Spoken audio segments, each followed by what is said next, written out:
Google is here to charge you more money for the exact same ads. And that's what we're going to be talking about today. So, my name is Justin Sardi. I'm the CEO and co-founder of TubeSift.com. And like I said, we're going to be talking about the new surcharges that Google Ads has coming your way. So let's go ahead and jump right in. I'm going to be talking about what countries is applied to, how it's going to affect you, and why this is happening. So I just got an email the other day, and it was Google saying, hey, we are adding surcharges to your ad accounts. Now, at first I was like, what? This sucks, blah, blah, blah. But looking back and thinking about it a little bit, it actually makes sense. Now, this is going into effect October 1st, 2021.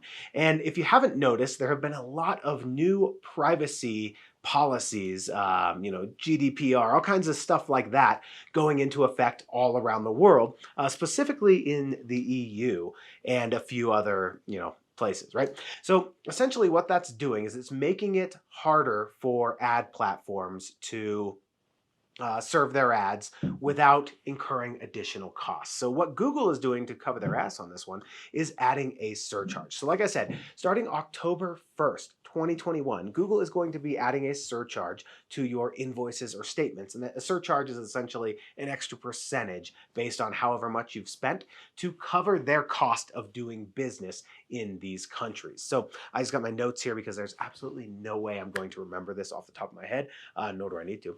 But basically, ads served in Austria, 5% surcharge, right? So that's going to be added. If you're serving any ads or targeting anybody in Austria, 5% cost increase, right?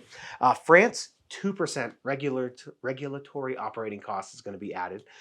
India, same thing, 2%. Italy, same thing, 2%. Spain, same thing, 2%. And Turkey is a 5% increase. And then ads served in the UK, they're adding a 2% UK DST fee added to your invoice or your statement. So those are the countries that they've rolled out so far. And like I said, not a huge deal. You don't have to do anything. The only way this is going to affect you is that you're going to have to pay a little bit more in those countries, and that's to cover the costs of them doing business in those countries due to new regulations and things like that. So unfortunate, but it is how it is with all the new privacy laws, all that good stuff. So that pretty much wraps up what we were going to be talking about today. I don't have too much more to say on that except for you're going to pay more in those countries. And the best way to avoid that cost getting you, biting you in the ass, whatever you want to call it, is to precision target your ads. Now, the more targeted your ads are, the better your ads are, and the more qualified people you're showing them to means that you're going to end up ultimately saving on cost per conversion, right? So instead of, throwing your ads out there hoping they work, if you can put them in front of the right people at the exact moment they're searching for what you have to offer, using a software such as TubeSift, you are going to have a much better chance at, basically washing those costs, and you're not going to end up costing adding more to your ad budget because you're going to be able to get conversions for cheaper. So definitely check out tubesift.com and start precision targeting your YouTube ads and make sure that those surcharges are not affecting your bottom line. That's it for me on this one. Bye for now.